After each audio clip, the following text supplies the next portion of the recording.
Let's move on to our next keynote speech.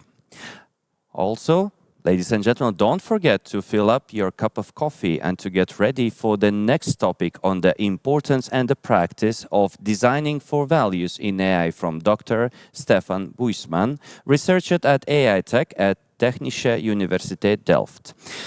Doctor obtained degrees in computer science and philosophy at the age of 18. 1.5 years later, he receives his PhD in the philosophy of mathematics, where he conducted research on how children learn mathematics.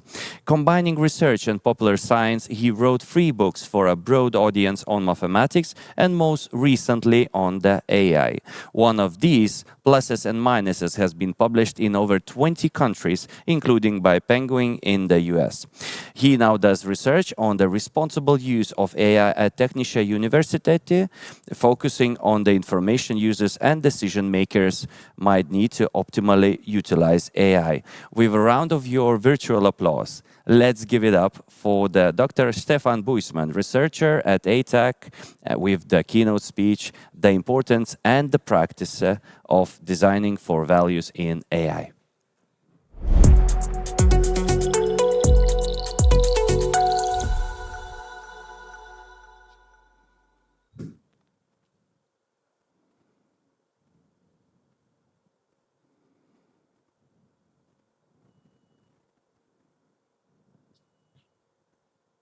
Yeah, thank you so much for having me.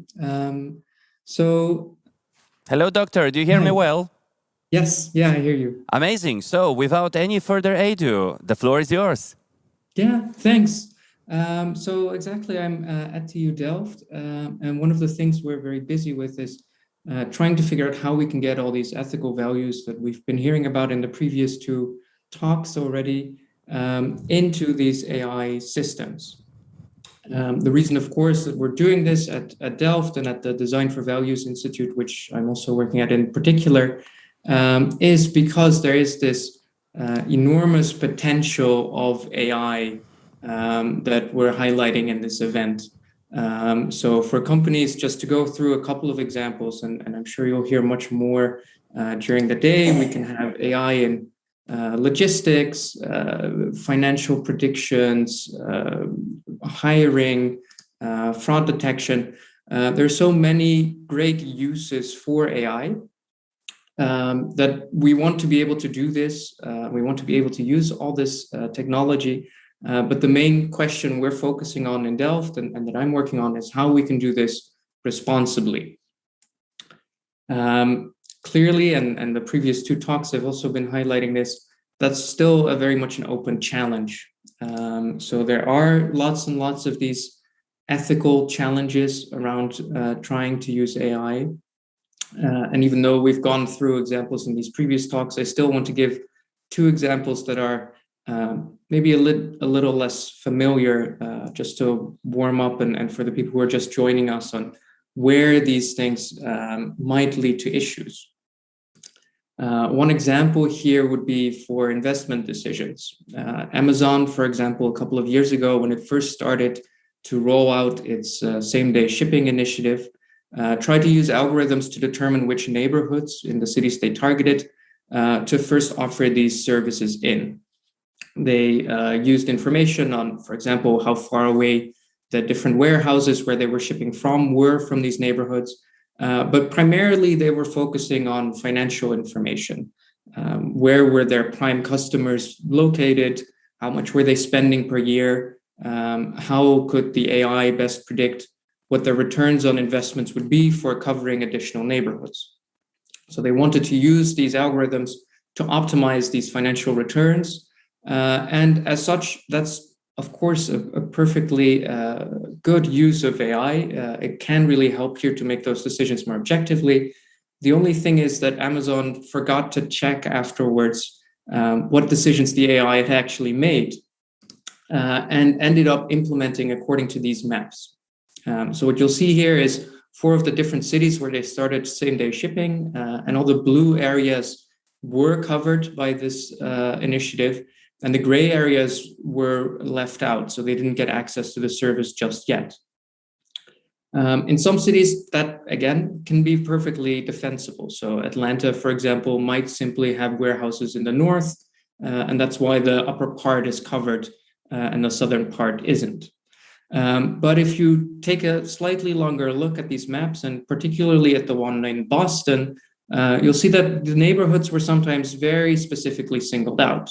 And it turned out on investigation that all of the neighborhoods that were left out were the lower income minority neighborhoods of these cities. Roxbury was primarily African American, but still completely surrounded by wealthier neighborhoods, primarily white, which did get same-day shipping, even though Roxbury didn't. The algorithm basically had ended up making decisions too much focused on how much people were spending a year and not enough on whether they were in an explainable, justifiable way located from warehouses. And it's these kind of ethical decisions and ethical problems that then led Amazon to have to reconsider the entire rollout, cover all the additional neighborhoods, and so massively changed their plans for how they were running these investments. That is one of these effects. It's a problem which, once it surfaces, can lead to serious damages for the company.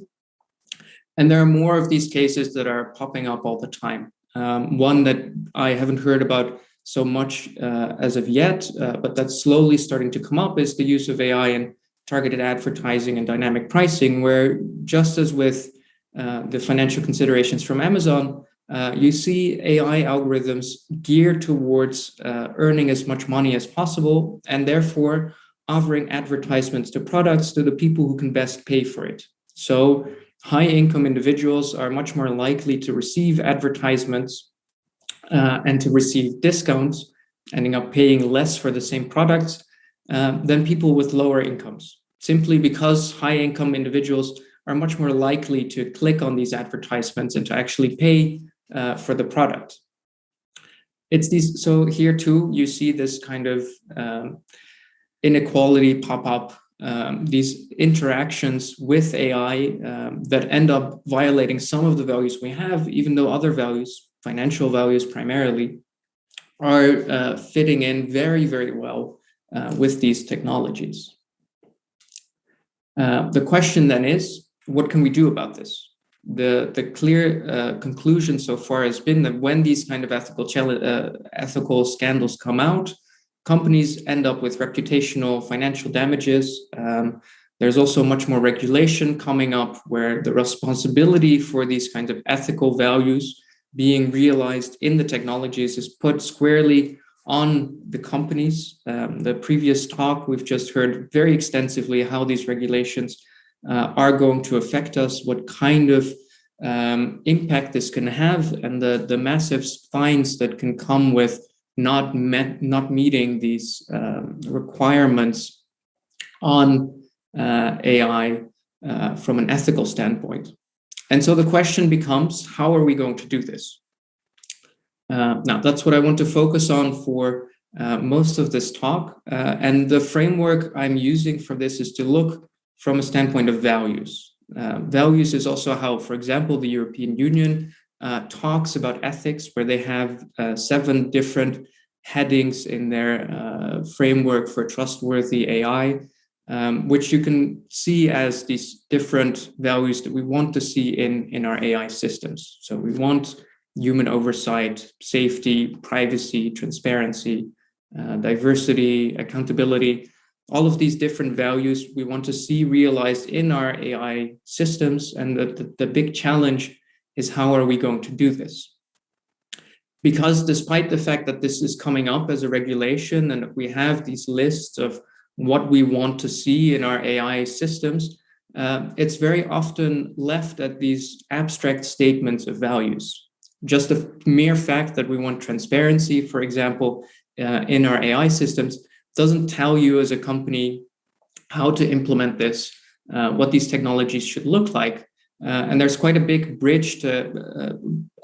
gap to bridge from these 7 values for AI to actual technical solutions that are compliant with all these ethical standards and that are really responsible implementations of AI. And it's that gap from values to technical solutions that we're trying to bridge in Delft. And the way in which we're trying to do that is sort of a three-step approach. So first, we start with these different values. And the aim is to finally, in the end, turn these into design requirements.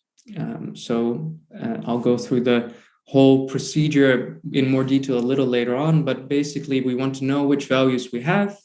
From those values, we'll get norms, different aspects of these values, reasons why we, for example, care about fairness or transparency. And those norms finally should be turned into very concrete technical requirements that a software engineer can work with and that we can verify afterwards to make sure that those values really are embedded in the technologies that we have.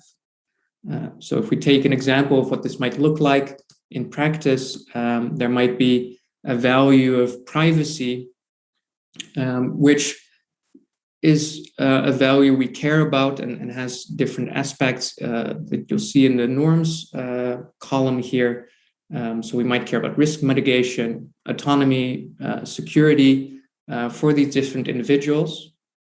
And then finally, those different aspects lead to concrete technical requirements. Risk mitigation, for example, might be implemented by coarse graining the information we're storing about individuals, making it harder to re-identify them even in anonymized data sets, and thus mitigating risks that people are running simply from having their information in these data sets.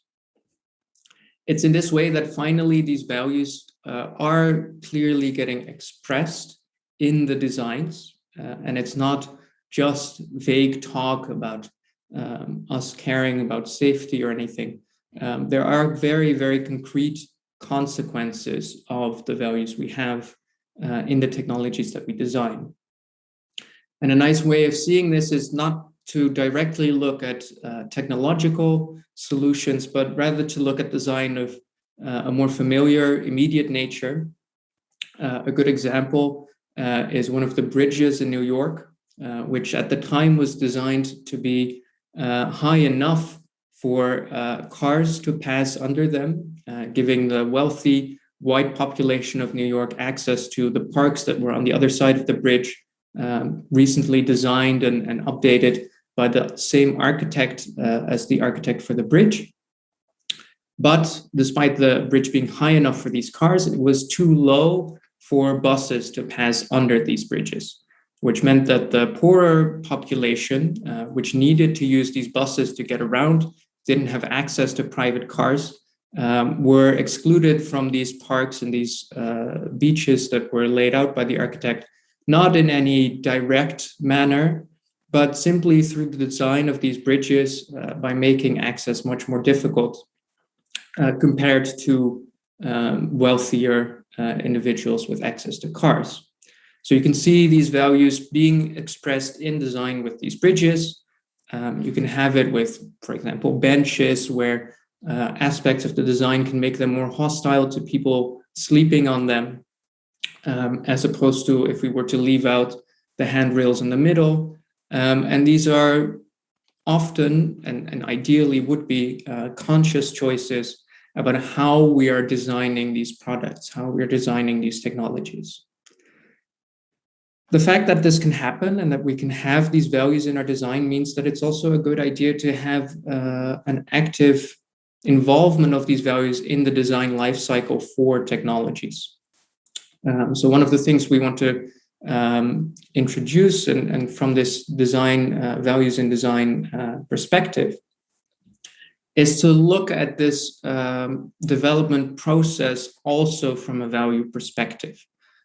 So that there is not just focus on purely technical requirements in terms of accuracy, for example, of these technologies, but that from the very start and throughout the entire process, we take these different values that we care about, and that could, for example, be these 7 ethical values from the European high-level expert group on AI, into consideration.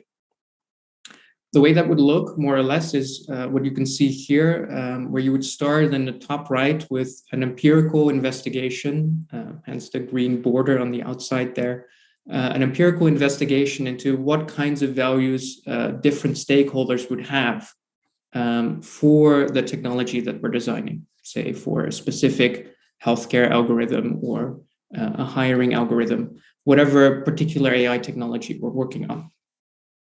That empirical investigation then should identify these different values, and partly that will involve a conceptual aspect of trying to group together the responses. One way, for example, to elicit values is to go through scenarios with these different stakeholders and to look at how they react to what would happen in these different scenarios, make them imagine what they would care about, and then conceptually figure out which values stem from those reactions. Next up, once we have a first list of values, would be to the challenge of turning those values into design requirements. So, for example, values like fairness and transparency need to be conceptually translated into actual concrete requirements on the technologies that we want to develop. And technically, they need to be checked, these requirements, with what's possible. We want to have design requirements that are feasible, that we can actually meet, and that would satisfy these conceptual values that have been identified. So hence, then the next step, trying to figure out these design requirements, and finally prototyping, developing these technologies, making sure that they satisfy these additional, perhaps non-technical, perhaps non-performance design requirements, and then again verifying if these requirements have been met, doing this kind of context analysis. That's the basic setup for the procedure that we are trying to develop here. I'll go through all of these different steps with examples in a minute, but the one thing I wanted to focus on first is the idea that this is an iterative process and that it's a circle for a good reason. I can even have a slightly more advanced or slightly more involved visualization of this. And that's because all these different steps aren't necessarily complete from the first time around. It could be that we identify new values when we are running the technology in practice, and we suddenly find out that we overlooked values, or there might be problems in technically meeting the value requirements that we set out at the beginning, and we would have to go back and refine the conceptual understanding of the values that we have. So there's definitely not a supposed one-time inclusion of values in the design, but ideally this would be an iterative process that we keep taking into account as we go along. Now, that's as far as this overview of the process, how you might put this design for values into practice. If we go through these steps one by one, we would start with trying to identify values. The first thing I want to say here is that it's not just about one group of stakeholders. The values that will matter for these technologies can come from quite a wide range of different stakeholders in these technologies, and they're often in the more scientific literature divided into direct stakeholders and indirect stakeholders, which are easy to overlook but can still be important for the ethical challenges that we have around AI. So to give an example of each, for direct stakeholders, we might take, in the case of Facebook, its users, and the reason worries about the mental health of teenage users of these technologies, where there might be adverse effects on their mental health from using these algorithms. And so we have an additional value here to take into account over and above the purely functional requirements that we get. But it can just as easily be that there are indirect stakeholders. Google Maps is quite a nice example of this, and similar navigation apps where the direct stakeholders will clearly be the users who are in their cars, in public transport, walking around, trying to navigate from A to B. But there can just as well be indirect stakeholders. So let's take people driving a car using Google Maps to avoid a traffic jam further up the highway. A lot of these algorithms will then suggest that you take local roads through neighborhoods to take a shortcut compared to being stuck in a traffic jam on the highway. That means that there will be much more traffic in these smaller neighborhoods on these local roads, simply because of our use of these algorithms. Those neighborhoods might end up becoming less safe, less accessible because of this increase in traffic. There are actually studies coming up now that show that in general, traffic jams are slightly worse because of using these algorithms, because it takes a much longer time to dissolve traffic jams on local roads and on highway exit and entry ramps than it does if all the cars would simply stay on the highway. So we get these indirect stakeholders where, too, there will be values and there will be ethical considerations to take into account. That doesn't necessarily mean that we should stop using Google Maps or that we shouldn't suggest these kinds of detours, but it does mean that it's something to take into account and to consider during the design process. That doesn't necessarily mean that you can find all of these relevant values straight away. And that's why I mentioned about this being an iterative process at the very beginning. It could very easily be that in practice, it turns out that there are additional values which you simply forgot about, despite running through lots of scenarios with different stakeholders. It could be that there are cases which are unforeseen. And the value of control is a nice one where Uber found out only after deploying the algorithm how relevant it is to maintain control over their search pricing mechanism. Normally, after all, they don't really need to do much about search pricing. There's not usually a reason to turn off this algorithm and to maintain a stable fixed price.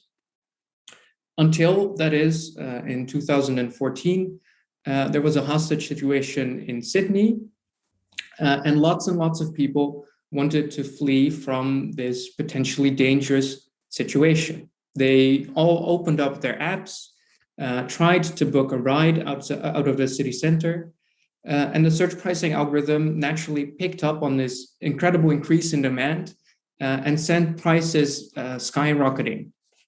People were paying at a minimum 100 to 150 Australian dollars simply to leave the city center. And it took Uber at the time about an hour and a half, 2 hours before they were able to cancel this mechanism. So this additional value of being able to control the algorithm, being able to turn it off in situations where actually we don't want to have search pricing, was only identified much later. It's something that even if our value identification is conducted across broadly composed groups, it doesn't necessarily guarantee that you identify every single value out there. Aside from that, it's also a case where going through these different broadly composed groups can highlight that it's not a simple situation to solve. There might be value conflicts, in fact. And a nice example of this is a recent study on values that are relevant for a medical healthcare algorithm identifying skin lesions. The doctors were, in this case, particularly adamant that they valued information not being safe because they were worried about liability and wanted to avoid lawsuits. So they were very much against implementing this, but the patients on the other hand, needed clear accountability and access to this data, not necessarily for these lawsuits, but simply because of the need for providing this information to their healthcare providers to get reimbursed. Similarly, they were worried about autonomy, where if the app was available for them to use at home, it might be a bad thing because it might make it look as if they were making healthcare decisions, even though they weren't qualified. And still, they also valued the accessibility of being able to do this at home and not having to go to a doctor. So these kinds of values might start to conflict. You might have this in lots and lots of cases, in fact. Sustainability, which we could try to solve with smart grids, maintaining extra information on energy use, might conflict with privacy. In a very extreme case where it's easy to spot these kinds of value conflicts, we might have a bus which is sustainable but very unsafe to use. And it's these kinds of value conflicts that will start to show up partly in the identification of the values that we care about, but also in our attempts to further specify what these values actually mean for us. So after identifying these values, after all, we need to come up with what it is that these values will mean for our technical solutions. And so, for example, we'll have technical measures on fairness. We could have specifications for the information we need to provide on transparency and explainability. We might have behavioral measures for how we want our algorithms to be used.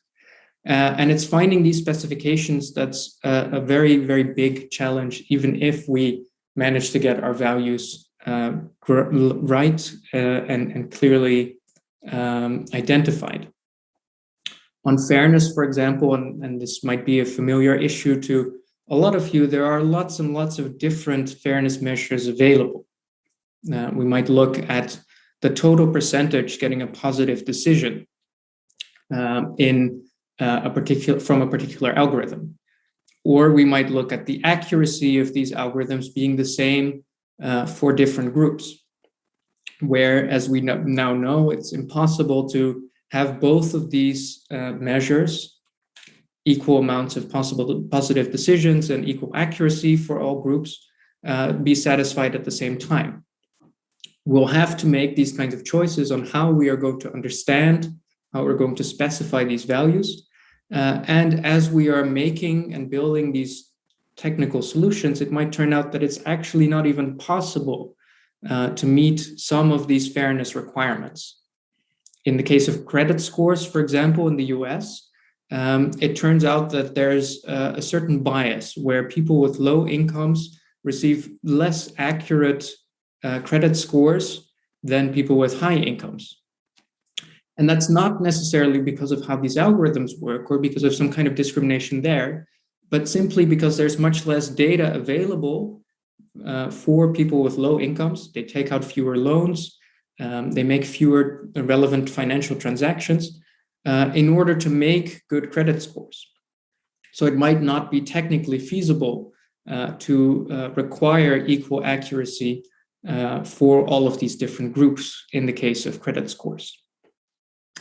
Likewise, going into these more detailed specifications on what our values mean in practice might highlight new conflicts between the different values we have.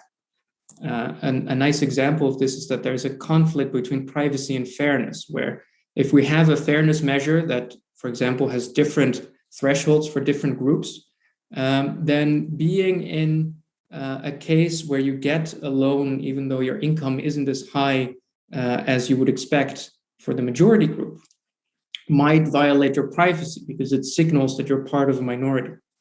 Vice versa, enforcing strict privacy regulations might make it very difficult to evaluate fairness measures, because currently a lot of these technical measures require access to information about sensitive criteria like gender, race, and so on, in order to be able to evaluate and to improve algorithms on fairness. The challenge then really is to not necessarily avoid these value conflicts, because they will show up anyway, but to try to find innovations where we manage to combine lots of these different values. This bus stop in the Netherlands is a nice example of this, where lots of different aspects, economic viability, sustainability, aesthetic values, and so on, have all managed to be combined in the same product. And it's similar for automation. We want to look for cases and to focus on finding solutions where we combine all these different values despite the initial conflicts. To give you two examples of how this might work, there's a value conflict in self-driving cars and cars in general in terms of traffic jams, where if we simply have human drivers, we see phantom traffic jams show up, ones that don't have any particular reason, but are simply there because human drivers don't maintain the exact same speed the entire time. On the other hand, if we completely automate our driving, we see that people stop paying attention to the road. And so there's a higher risk of accidents if the automation fails. People will start falling asleep behind the wheel. So we have a conflict here between traffic jams and safety. But it turns out that there's a nice solution to this. At least initial research is starting to suggest that if we have automation that doesn't directly drive the car for us, but instead regulates the pressure on the gas pedal, then people both stay alert and avoid accidents when the automation fails, and they manage to avoid these phantom traffic jams. In fact, further research is also starting to suggest that it reduces fuel consumption and so on. So there are these options of innovation where we manage to solve these value conflicts. Another nice example to give here is of a New Zealand insurance company, where they wanted to automate the process of evaluating insurance claims because they were receiving about 2 million of them a year. But they also wanted to maintain accountability and avoid mistakes based on the AI. And so the choice has clearly been to say that, well, we will have the AI judge every single applicant that comes in, but the AI systems are only allowed to make positive decisions. So if the AI is confident enough that this insurance claim should be granted, then it will happen automatically. In all other cases, it will be sent to our human insurance appraisers, and they will process the claim entirely on their own without further help from the automation, so that there's a clear person in charge who will be able to explain why the claim was denied. And so in this way, both have increased efficiency from using the AI and avoid failures of accountability and so on. So this is really the positive message I want to get across, that there are these options for innovation, that it is possible to get these values into our designs. The only last word of warning is that even if we manage to get this into our algorithms as such, there's still this broader context to consider. So it's not just a case of designing these AI systems in a good way, but also to take into account the institutions, the setup in the company in which these algorithms will function. A nice example here is the AI system called NarcScare, which was meant as an algorithm in the US to restrict access to opioids for addicts, which in the US is, as I'm sure you know, quite a problem at the moment. And the way in which they would do this is to present an addiction risk score and deny access to them if the risk score was high enough. It's clearly meant to help, and I'm sure it has helped quite a lot of people, but there are also cases where this goes wrong.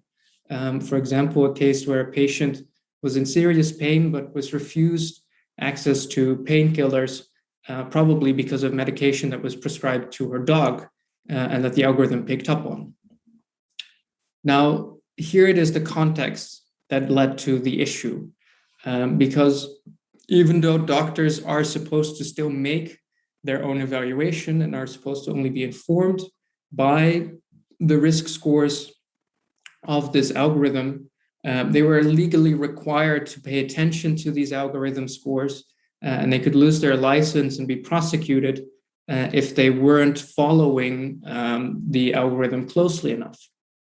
So in practice, despite possible good designs in the case of the AI, it's the rules and the institutions around it that mean that doctors didn't feel like they have a choice but to follow the AI in all cases. So if we do this and we start with value identification, then specify these further in design requirements, try to innovate and solve the value conflicts that we see show up, then I'm sure that it is very possible to design our way towards more ethical AI. I'm not going to say that it's going to be easy or that it will be a straightforward shot from here to more responsible innovation. But by taking these values into account throughout the entire process, there's a lot of good that we can do. Thank you. Thank you so much, Doctor. It's in many cases that you've mentioned, it actually hurts to listen. And I suddenly understood that I'm super empathetic person. You know, I have so much empathy for the problems that could actually appear just because we use the technology that has no feelings at all, right? Yeah, exactly. I have a few questions that I'd like to investigate together with you. Well, you were speaking about the big tech companies. So, and we do know that majority of corporate policies come from the board level, right? And the people that are assigned to be in the boards usually represent their own investors. And investors, of course, are focused on the rising profits and having an unfair competitive advantage that in some cases, we do have a lot of cases, they like to exploit way too much, right? How in this case, if we want it to be, in some cases, based on the values, how can we sell these values to them? What do you think? Yeah, I think it's that's a difficult question, of course. I do We don't think have that any there's... easy questions in this conference. Let's No, agree on that. exactly. No, I think it's good here to point out the risks that you're running if you don't adhere to these values. So there are lots of cases where we've had unethical designs and where when it comes out, there is serious financial reputational damages to the company. Similarly with these upcoming regulatory frameworks. So there are good reasons in terms of avoiding punishments to do this. But also the hope, at least, is that with focusing on the values of all the different stakeholders, there will be better uptake of these technologies, so that it's not just that you avoid punishment, but also that it will be more accepted by the people you're trying to sell it to. People will be happier to use it, and that in that way it can still give you an advantage to take values into consideration during these design procedures. I've just thought you did mention a case with Amazon and the AI actually selecting a more wealthy districts of the city to be serviced, right? And at that point, the question may rise is like, what's the problem? I'm a company that I'm pro-profit company, right? I'm not a non-profit organization, so I can choose myself whom do I want to serve. But at this point, we can say that not serving the poorer districts will trigger some problems, the reputational problems, and then your wealthy clients that do have values, they'll say that, that's not the way I want you to act. And in this case, we will punish you, right? So it actually works as a self-regulation from some point of angle. Okay, another question.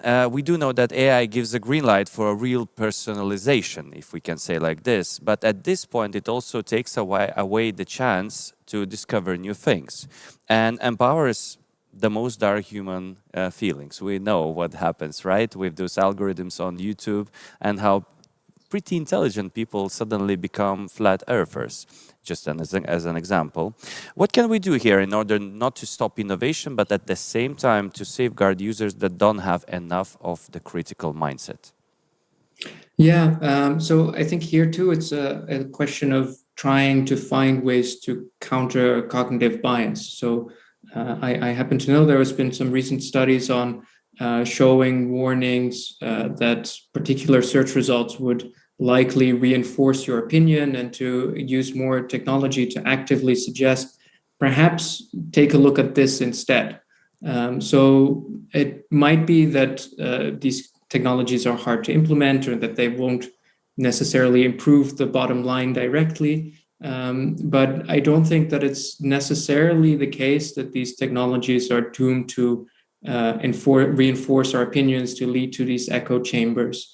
There are definitely design options to try to get out of this, but it's something we have to actively work on, because as you've pointed out, and as has become very clear, if we just do it in the way we're currently doing it, then we will get lots of confirmation bias and reinforcing of our own opinions because of personalization. Yeah, and I do believe you do know about the experiment with the AI being fed with the criminal data in order to predict who can be the biggest criminal, right? And it's like it's so rational and logical. When you feed biased information to the system will return you the biased answer and the biased prediction, right? But at this case, I do believe that I really liked when you touch the privacy and fairness issues in designing these systems, and I can't stop thinking about the insurance industry. That's the only industry that is always trying to, let's say, to find all the possible ways to optimize on the payouts, right? And at this case, well, they as businesses, they can evolve and trying to make more and more advanced systems to actually predict the risks. But at this point, we will end up in the situation where those who really need the insurance will get the least chances of getting it. So is there anything we as users can do in this place? Should we start paying more to the insurance companies for them to be satisfied with the profit lines? Or there's no way for us to basically force them to have a bit different approach towards who needs the insurance today? Yeah, so there, I think here too, it's a question of what is it that we value. So, for example, do we want to set limits to which attributes they're allowed to make decisions on? So, should they be allowed to make decisions based on income level, let's say? So there are those kinds of questions. How are we doing this? Partly, I think this will come down to regulation from governments, because indeed, I think we do want to avoid situations where the people who really need insurance and who wouldn't be able to afford who wouldn't be able to afford it if something goes wrong, that we still want to cover them, and we will have to pay a price for this.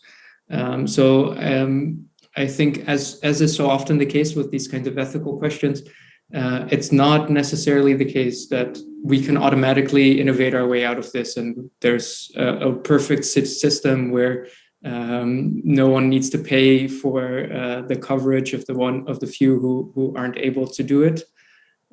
So yes, we'll have to make these difficult choices, and I think so far, at least, we've been happy to subsidize some of these insurance coverages for less fortunate groups.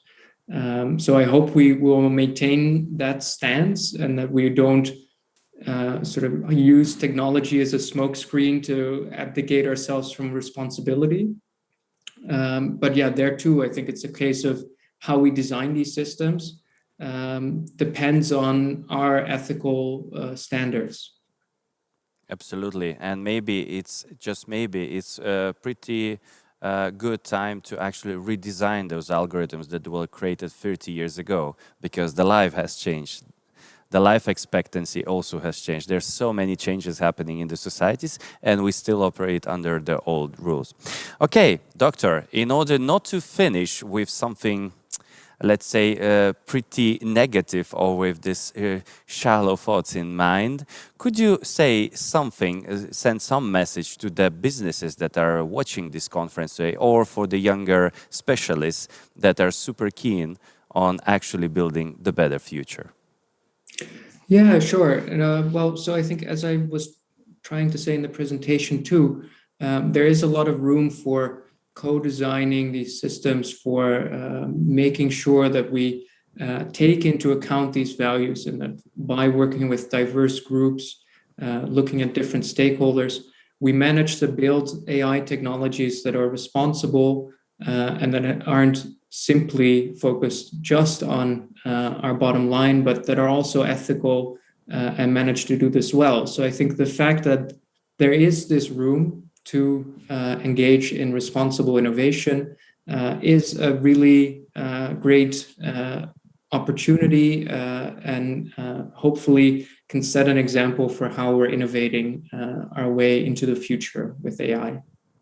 Thank you so much for that. Ladies and gentlemen, that was Dr. Stefan Buijsman, researcher ATech at Technische Universität Delft. Thank you for that. Yeah, thanks for having me.